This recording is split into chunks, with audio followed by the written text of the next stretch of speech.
प्रारब्ध के सभी दर्शकों को मेरा नमस्कार। मेरा नाम है संदीप आर के सिंह और आज हमारे साथ हैं बाबा रामदास जी। बाबा जी, बहुत बहुत स्वागत है। जय श्री राम। जय हो, जय श्री राम, जय जय श्री राम, जय सिया राम। राम राम सर। सर, जो ये अजीबोगरीब घटना चल रही है हरियाणा, पिछले बार जो ये आंदोलन है, मतलब मन नहीं कर रहा कि मैं उसको किसान आंदोलन कहूं, क्योंकि किसान आंदोलन तो किसी लिहाज से नहीं दिख रहा, ना है, ना लॉजिक से, ना फैक्ट से, ना फिगर से, ना ही इमोशनल रूप से। तो मैं आपसे चाहूंगा अगर आप इसको कोई और शब्दावली देना चाहें तो। दूसरा सवाल ये कि आज का क्या स्टेटस है। लो, 2 दिन पहले हरियाणा बॉर्डर पे आए थे, अभी तक सुने हरियाणा बॉर्डर पे ही है, पूरी लाओ लश्कर लेके आए थे। जी सर। आज का भी लेटेस्ट मैं स्टेटस बता रहा हूं आपको कि हरियाणा सरकार, मिस्टर मनोहर लाल खट्टर इज, मतलब आप कह सकते हैं कि वो दृढ़ संकल्प है कि हरियाणा में घुसने नहीं देंगे।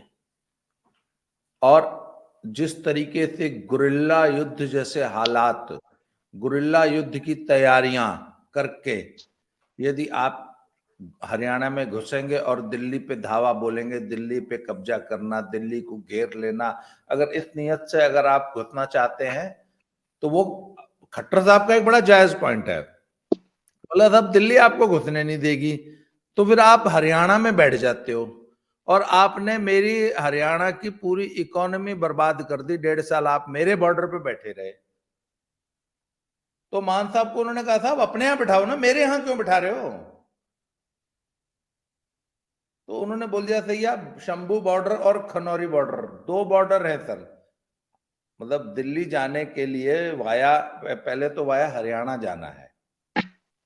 हम्म। मैं आपको एक बड़ा मजेदार किस्सा बताता हूं। जी सर। पुरानी बात है सर, हरियाणा नया नया पंजाब से अलग हुआ था। तो हमारे यहाँ एक चीफ मिनिस्टर हुए हरियाणा में, बंसी लाल जी। तो उनके जो सहयोगी थे, उनके साथ के जो चीफ मिनिस्टर पंजाब के थे, किसी बात पे दोनों चीफ मिनिस्टर्स में तनातनी हो गई। तो एक तरफ पंजाबी जट सिख, एक तरफ हरियाणा का जाट।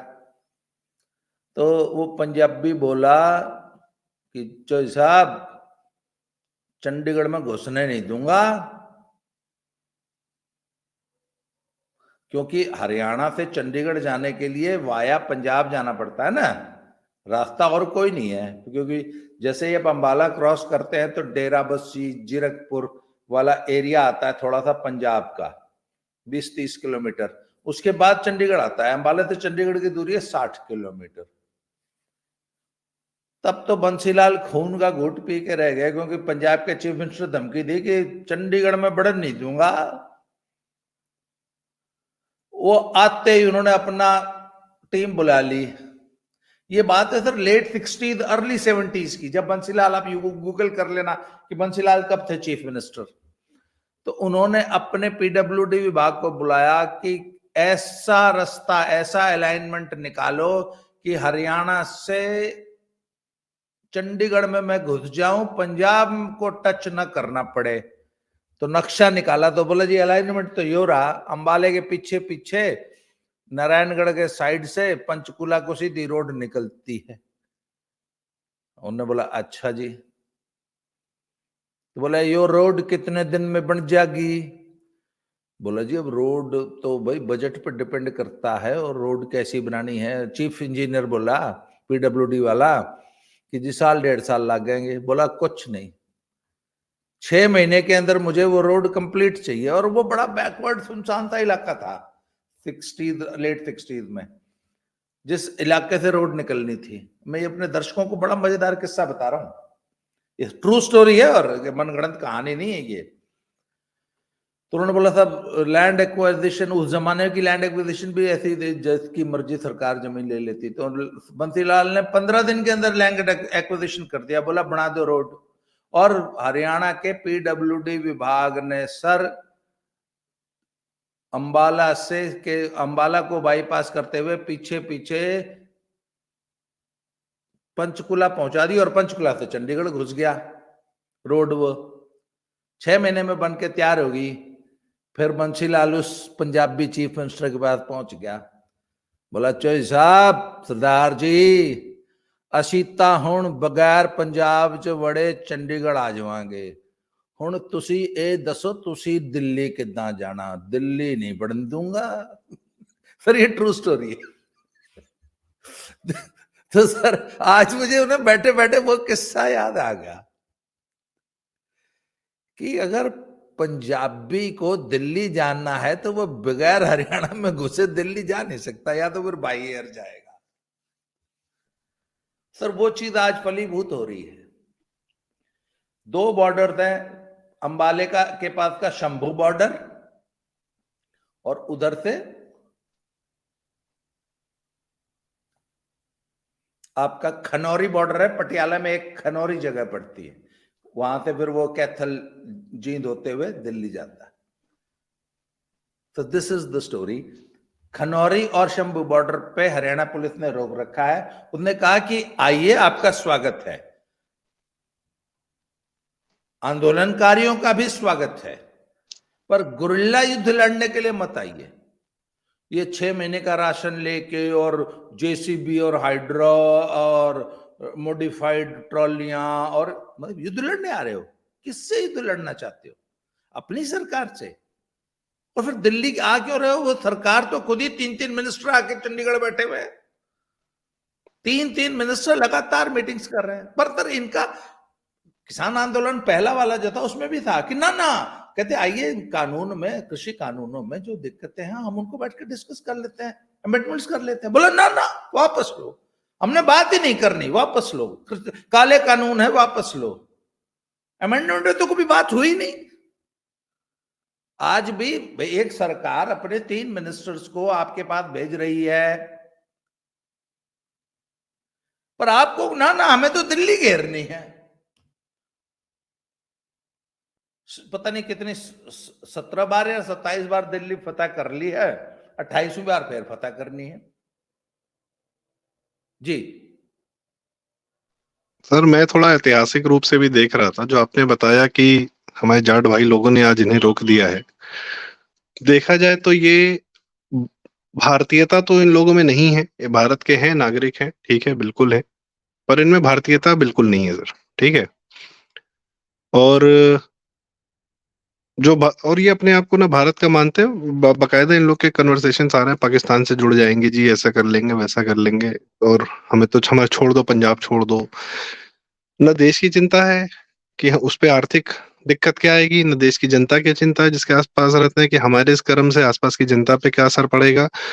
बस हमारी हमारी बात मान लो, और सरकार हटानी है दिल्ली वाली। मेन इशू ये है सर, दिल्ली की जो सरकार है जिसके मानसिकता में भारत है, उसको हटाना है।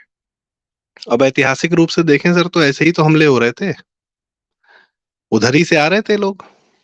आज पाकिस्तान में कभी ये लोग रहे होंगे तो उधर से आने वालों का सामना किया गया होगा। अब ये हमला करते करते जो आज हरियाणा और पहले भी जाटों के राजा ने रोका होगा इन लोगों को कभी। अब है सिख सरदार भाई हैं, पर इसमें न इनमें सिक्खी बची है, न इनमें सिख धर्म बचा है। ये मन से तो कन्वर्टेड है सर 100%। और ये जिस तरफ चले गए हैं अपने मन से, अपने चाहे क्रिश्चियनिटी हो गई हो, चाहे सेकुलरिज्म इनके दिमाग पे चढ़ गया है, चाहे जो भी है, ये भारत, ये इनमें इनमें भारतीयता तो नहीं दिख रही सर मुझे। आपको दिख रही है क्या बाबा जी? कि कुछ भी इनको ये असर हो या दिमाग में हो कि लिहाज हो थोड़ा सा कि अपनी जनता है, अपने लोग हैं, जहां हम रहते हैं, अपनी जमीन, अपनी मिट्टी, अपनी सरकार, अपना देश, कि हमको जो चाहिए, एक तो क्या चाहिए उस पर भी बातचीत होगी सर। पर इनमें आपको भारतीयता दिख रही क्या, इनके में और इनकी डिमांड्स में और इनकी हरकतों में?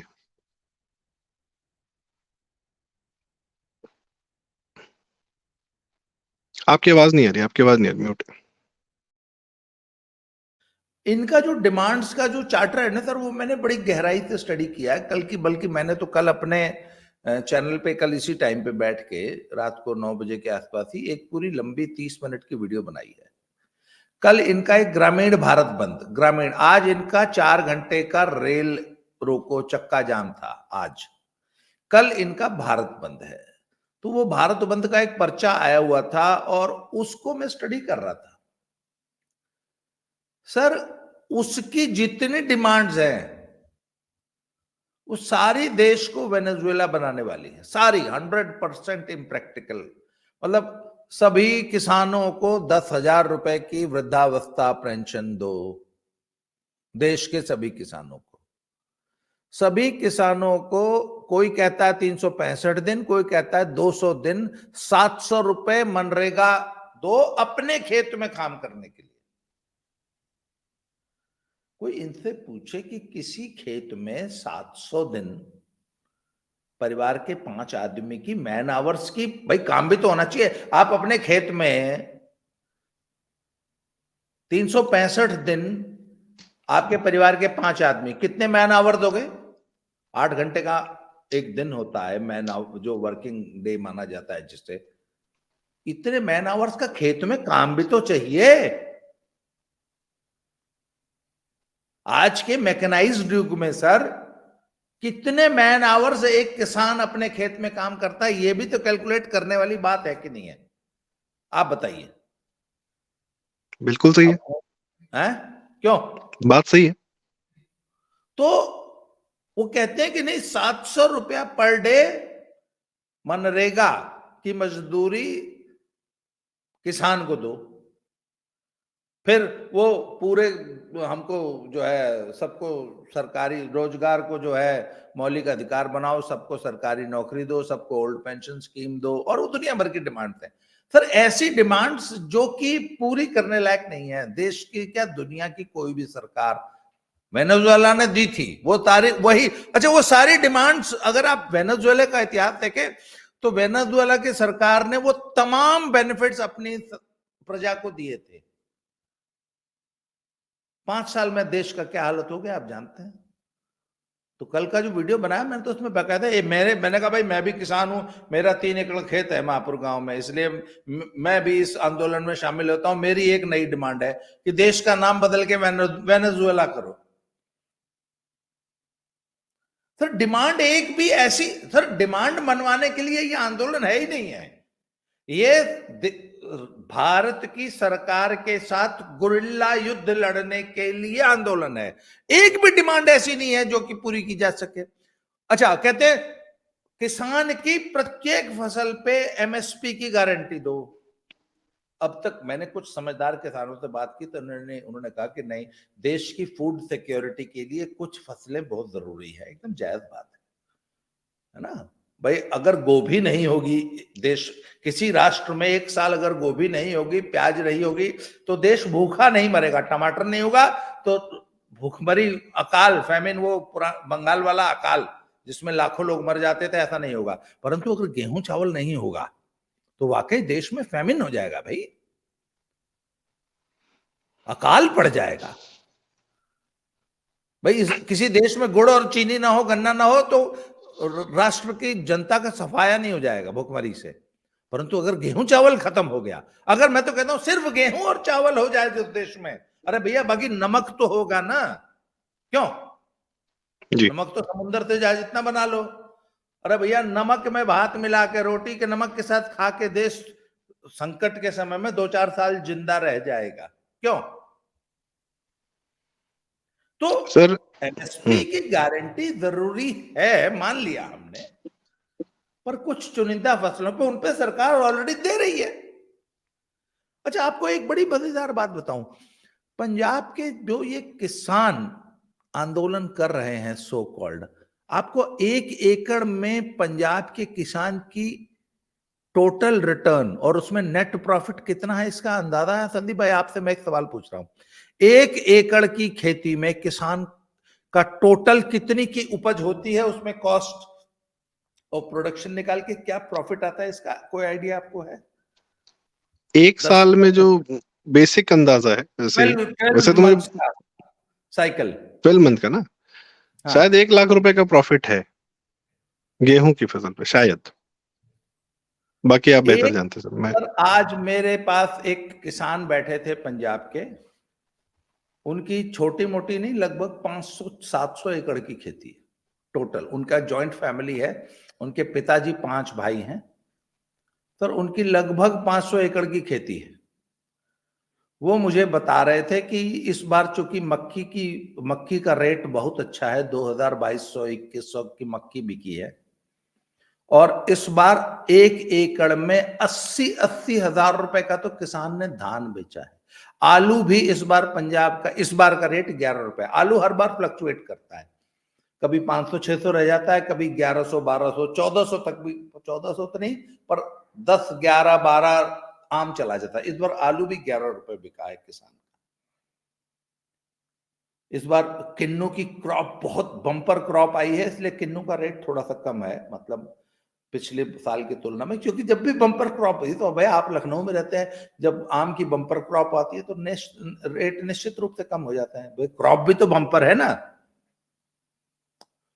तो सर वो मुझे बता रहे थे कि 1 एकड़ में आज की तारीख में किसान का रिटर्न लगभग पंजाब में 2.25 लाख रुपए है 1 एकड़ का। पूर्वी उत्तर प्रदेश में जिला गाजीपुर में टोटल रिटर्न बड़ी मुश्किल से 40,000 है। पर हमने तो कभी देश तोड़ने की, देश फूंकने की, या देश से हमको अलग कर दो, हम नेपाल में मिल जाएंगे, हम नेपाल से संधि कर लेते हैं, हमने तो सर ऐसी आवाजें कभी नहीं उठाई। हमने तो कभी, आपने पूर्वी उत्तर प्रदेश से कभी किसान को खुदकुशी करते नहीं सुना होगा। सर मैं एक छोटी सी बात कहना चाहूंगा। एक शब्द है हम लोग के यहाँ, बड़ा बुरा माना जाता है, कहना भी नहीं चाहिए, पर क्या है ना कि उस शब्द, जो शब्द वो बयां करता है, जो भाव या जो चरित्र या कैरेक्टर बयां करता है, वो मुझे किसी और शब्द में मिलता नहीं। वो शब्द है हरामखोर। तो क्या है कि एक प्रक्रिया है, लेट से कि किसान ने धान गेहूं उगाया और उसको जनता तक भी कोई खाएगा ना, उसको किसान तक पैसा पहुंचेगा कैसे? जो खाएगा वो पैसा देगा। वो टैक्स दे रहा है सरकार को, या वो डायरेक्ट परचेज कर रहा है, या बीच में कारपोरेट है या आड़तिया है, किसी प्रकार से जो कंज्यूम कर रहा है और जो प्रोड्यूस कर रहा है, उनके बीच में एक ट्रांजेक्शन है। बीच में 3-4 मीडियम आ सकते हैं, सरकार हो सकती है, आड़ती हो सकते हैं, मंडी हो सकती है, या डायरेक्ट ट्रांजेक्शन हो सकता है, कॉर्पोरेट्स हो सकते हैं, कुछ भी हो सकता है।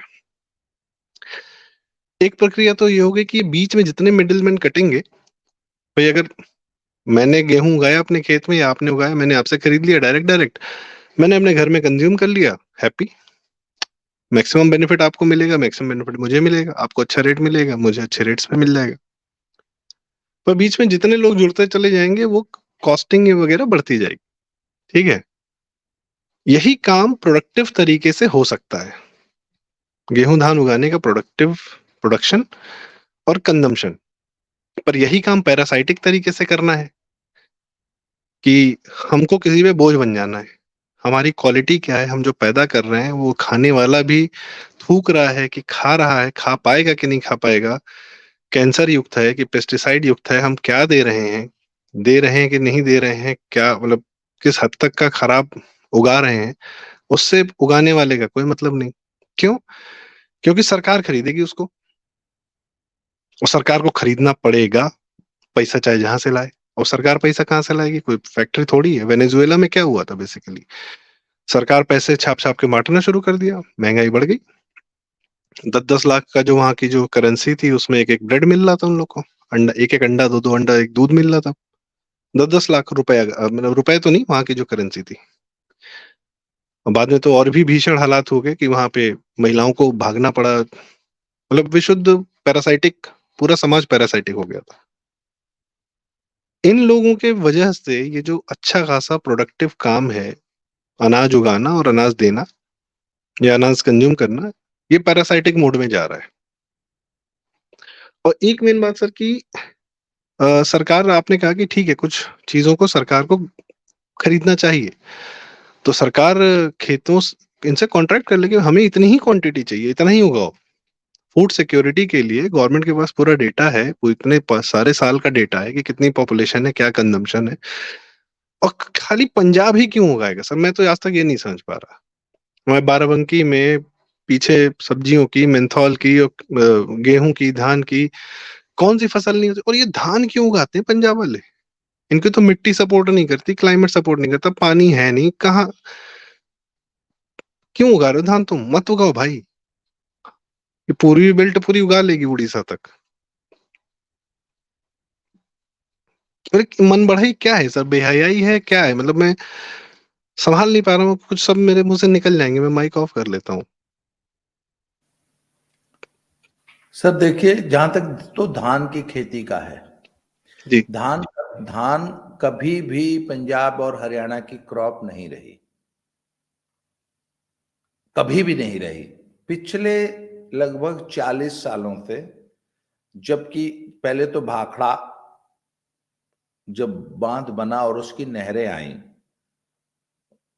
50 और 60 के दशक में, तब पंजाब में जब नहरों का पानी आया, उसके बाद ट्यूबवेल क्रांति हुई, भाखड़ा से जो बिजली बनी वो आई, तो जब सिंचाई होने लग गई तब जाके पंजाब के किसानों ने धान उगाना शुरू किया। हरियाणा और पंजाब के यहाँ इन दोनों सोसाइटीज का अगर आप फूड हैबिट देख लें तो मुझे अच्छी तरह याद है 80s में हम लोग जीवन में पहली बार, हम मेरा तो खैर जन्म पंजाब में पठानकोट में हुआ था, पर जब मैंने होश संभाला तो लगभग हम 15-16 साल की उम्र में जब थे तो हम हरियाणा पंजाब आए थे।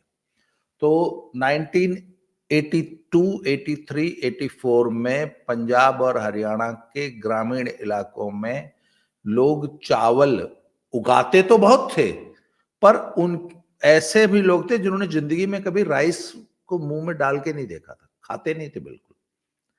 ये तो पिछले 20 सालों में जब दुनिया बदली है, तब हरियाणा और पंजाब के आम आम नागरिक ने आम घरों में चावल खाना सीखा है। अब तो बच्चे खूब चावल दाल खाते हैं। सर बस एक एक छोटी सी बात, हरियाणा पंजाब में ये नहीं कहते खाना दे दो, कहते रोटी दे दे।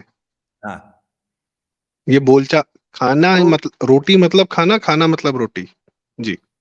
तो सर हरियाणा और पंजाब में जो स्टेपल फूड था वो वीट था, या वीट जब नहीं होता तो उससे पहले जो मोटे अनाज, वीट भी तो 1950 के बाद देश में पैदा होना शुरू हुआ ना, 60 में जब हरित क्रांति हुई, उससे पहले तो मोटा अनाज खाया जाता था। उस मोटे अनाज में जौ, बाजरा, मक्का, चना, ये जो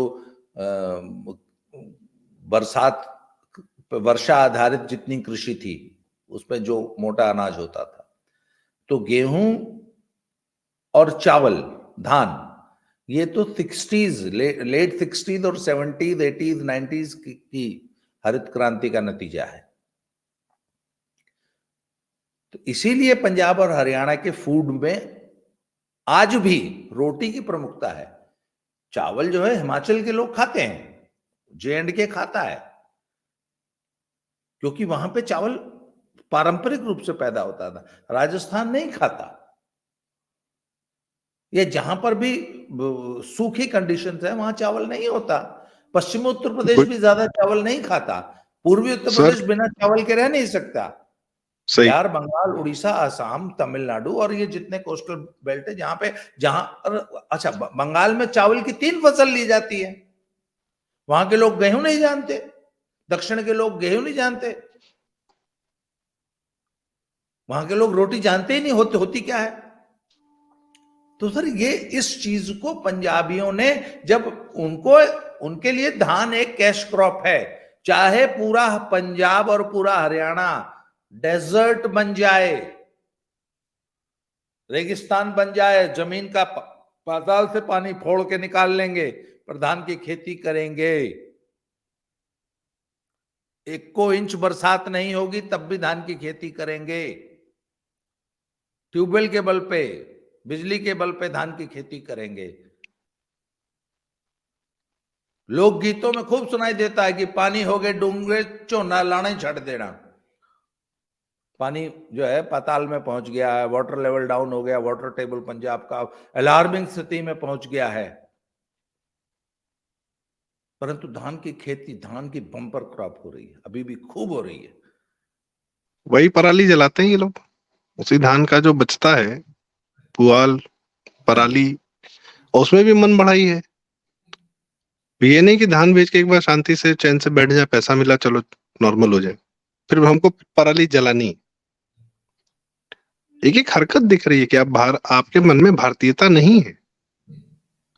आप न चैन से जी रहे हैं, न किसी को जीने दे रहे हैं।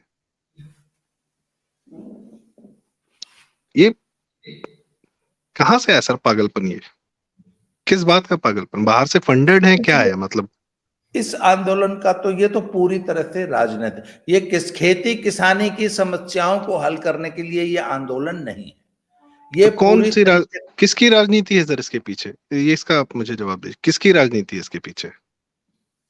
कौन है वो? फिलहाल तो ये आम आदमी पार्टी की राजनीति है सर। 17 तारीख को उनको सुप्रीम कोर्ट में पेश होना है, 19 तारीख को फिर ईडी का समन है। तो और आप बहुत सारी वीडियोस वायरल है इस आंदोलन के, कुछ लोगों की, कुछ किसानों की, जहां वो कह रहा है, एक सरदार जी का वीडियो आ रहा है कि राम मंदिर के कारण मोदी का ग्राफ बहुत ऊंचा चला गया था। मोदी के ग्राफ को नीचे लाने का एकमात्र तरीका है ये किसान आंदोलन की आड़ में गुरिल्ला युद्ध।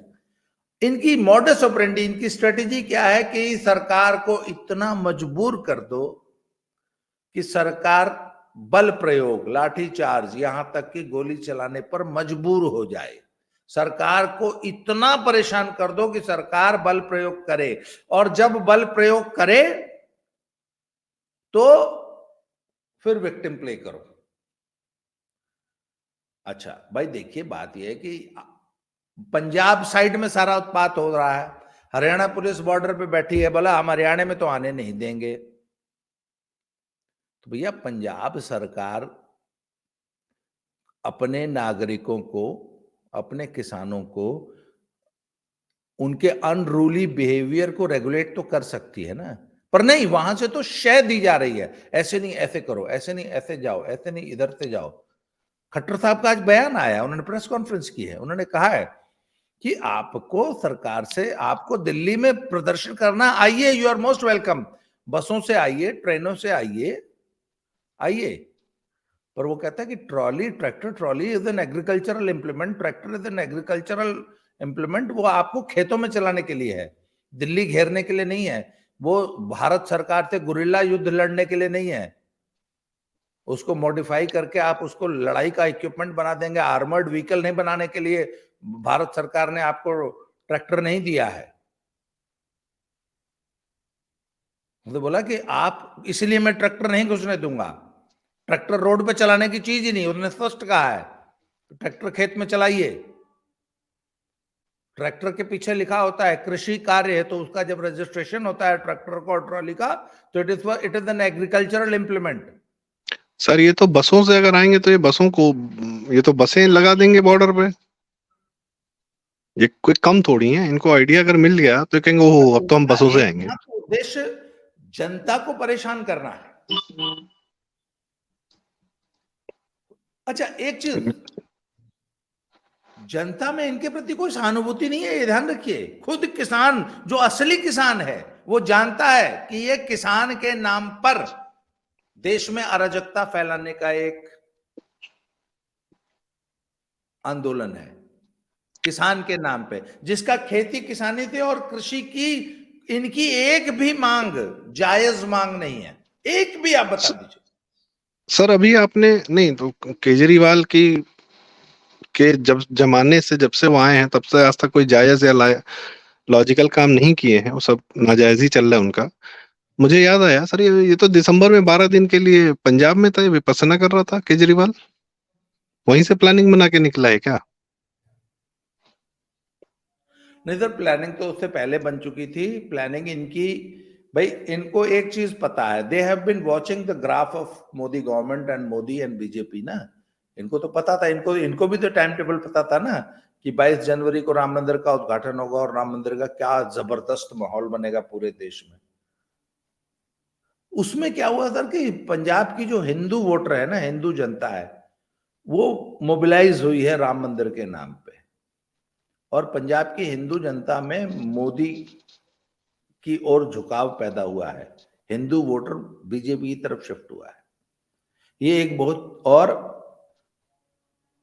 आमतौर पे आम आदमी पार्टी को आज तक जितने भी वोट मिले हैं उसमें से 60 to 65% हिंदू वोट मिला है। ट्रेडिशनली जो पंजाब का वोटर है वो कांग्रेस का वोटर रहा है बहुत पुराने समय से। पंजाब का हिंदू बहुत ज्यादा बीजेपी को वोट नहीं देता आया कभी भी। कुछ एक सीटों पे बड़ी मुश्किल से बीजेपी जीतती है, परंतु इस बार पंजाब का हिंदू राम मंदिर मूवमेंट की वजह से और मोदी की अपनी पर्सनल कैरिश्मा है, लोकप्रियता है, उससे बीजेपी की तरफ ड्रिफ्ट कर रहा है। आम आदमी पार्टी के लिए उसका तो 60% वोट बैंक उसके हाथ से निकल जाना चाहता है।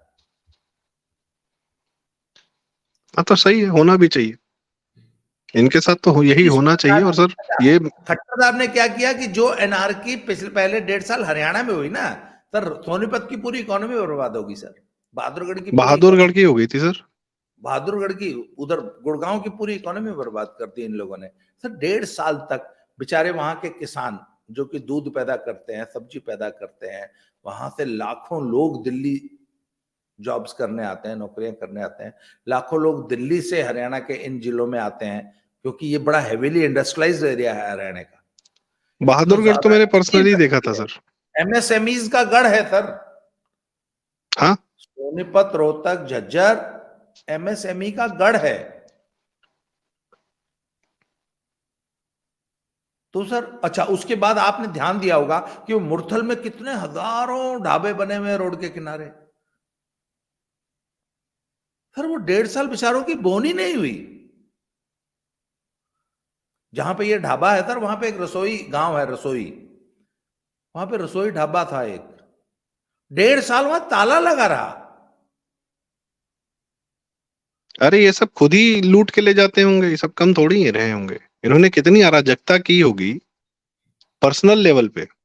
कितनी खबरें आई कि वो जो तो, टेंट है उसके तो अंदर आपको जाने की अनुमति नहीं है, लड़कियां का पता नहीं और व्यभिचार हो रहा है, क्या क्या कहानियां थी। दिल्ली, दिल्ली से सटा हुआ हरियाणा जो है वो हरियाणा का इकोनॉमिकल हब है सर। हरियाणा की पूरी इकोनॉमी उस एरिया पर डिपेंड करती है। वहां पे आपने डेरा डाल दिया तो वो कहते हैं कि भैया मैं हरियाणा की इकोनॉमी मुझे नहीं बर्बाद करनी। आपको अगर उत्पात मचाना है, आपको अराजकता फैलानी है, आपको एनार्की फैलानी है, तो ठीक है अपना पंजाब में रहो। तो जैसे इस बार सिंघू बॉर्डर का जमावड़ा था पहले, इस बार शंभू बॉर्डर और खनौरी बॉर्डर पे है वो जमावड़ा। इस बार खट्टर सर साहब ने कह सरकार दिया मैं छोड़ने नहीं। एक आखिरी सवाल आपसे, इस बार सरकार का ये जो व्यवहार इनको दिखा है, थोड़ी सी मतलब मजबूती दिखी है, और जो दो तीन उन्होंने खट्टर साहब की बातें जो आपने बताई, तो क्या इनको सेटबैक मिला है? क्योंकि ये लड़ने वड़ने वाले तो है नहीं, इनको जब सामने खुला मैदान मिला था तभी आए थे। अगर इन पे सामने से प्रहार होगा तो ये तो भाग लेंगे। सर चरित्र एक तो और वैसा ही है कुछ। सर एक और फैक्टर भी था। हरियाणा का किसान, हरियाणा की जो पॉलिटिकल सिचुएशन थी और उधर पश्चिमी उत्तर प्रदेश की जो पॉलिटिकल सिचुएशन थी, उसमें दोनों स्टेट्स के जो जाट हम्म। लोग थे, जाट वोटर, तो उधर पश्चिमी उत्तर प्रदेश का भी जाट और हरियाणा का भी जाट इनके सपोर्ट में आ गया था। सर इस बार बीजेपी ने वो जाट पॉलिटिक्स को टैकल कर लिया है। रालोद जो है भाजपा से जैसे ही उनका पैक्ट हुआ, उनका जो अंडरस्टैंडिंग बनी है, तो उससे क्या कि पश्चिम उत्तर प्रदेश का जाट न्यूट्रलाइज हो गया। हरियाणा का जाट अभी तक इसलिए सक्रिय नहीं हुआ कि हरियाणा के जाट को एक बात समझ में आ गई है, कांग्रेस को एक बात समझ में आई कि हरियाणा का जाट यदि सड़क पर उत्पात करता है, जाट द्वारा सड़क पर फैलाई गई कोई भी अराजकता, एनार्की, उत्पात, हा हा ही हु 35 जातियों को इनके खिलाफ पोलराइज करता है। तो ठीक। अगर आज, और वो पोलराइजेशन पहले ही कंप्लीट है। हम्म। और करोगे तो ऐसे और में होगा। अगर हरियाणा की सड़कों पे फिर से एनआरकी होती है तो वो तोहमत कांग्रेस अपने सिर नहीं लेना चाहती।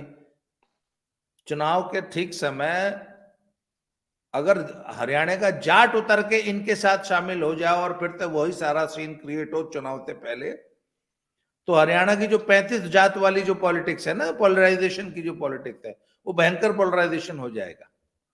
इसलिए कांग्रेस बड़ा फूंक फूंक के कदम रख रही है। इसलिए अभी तक कांग्रेसी जाट जो है, हरियाणा का जो कांग्रेसी जाट है, ये जो हरियाणा कांग्रेस ने इस अब तक के इस आंदोलन में अभी पेट्रोल जो है ना, वो जो राहुल गांधी का है ना कि केरोसिन छिड़का हुआ है, बस तीली दिखानी है, तो उसमें वो अभी तक इस आंदोलन को तीली इसलिए नहीं दिखा रहे हैं कि उनको डर है कि इससे उनका पॉलिटिकल नुकसान हो जाएगा।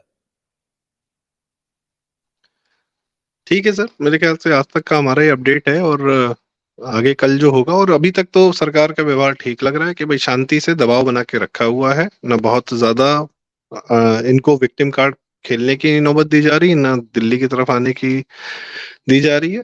दोनों के बीच में पिसे ही है, इनका यही है, इस सड़क पे फिर रहे हैं, चाहे जहां रहें, खेत में चाहे जो मर्जी करें या निकले, काम धंधा है नहीं, दो कौड़ी के लोग वाकई में, और बस दूसरों के ऊपर अपना वर्चस्व साबित करने का, वही बेवजह का फालतूगिरी।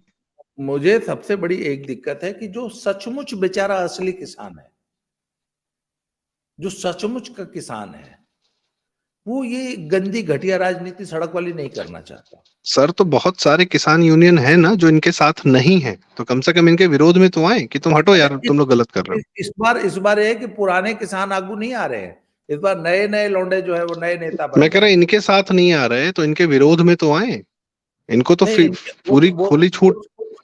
कुछ किसान नेता खुल के मुखर होकर इनके विरोध में बोल रहे हैं। बस ठीक, अच्छी बात, गुड। तो चलिए इस उन्होंने कहा जी कि ये तरीका नहीं है। हम देश के नागरिक हैं, हम देश के जिम्मेदार नागरिक हैं, ये देश हमारा है।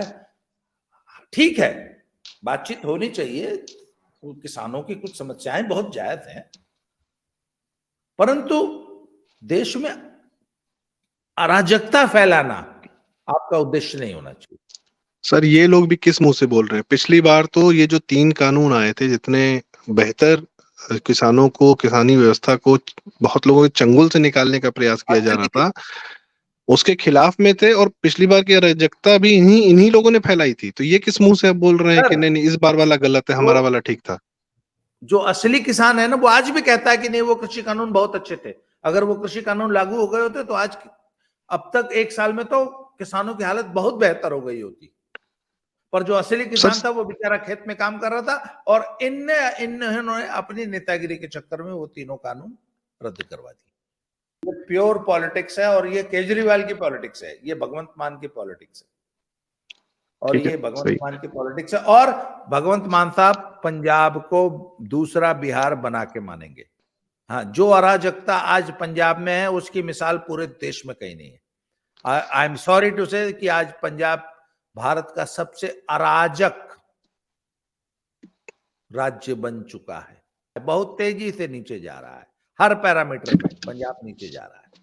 कोशिश करेंगे कि अपनी बातों को तार्किक रूप से ही रखा जाए। और दर्शकों, आपको अगर ये वीडियो अच्छा लगा हो तो आप कृपया शेयर करें, चैनल सब्सक्राइब करें, और ये वीडियो लाइक भी करें। बहुत बहुत धन्यवाद। नमस्कार। Thank you.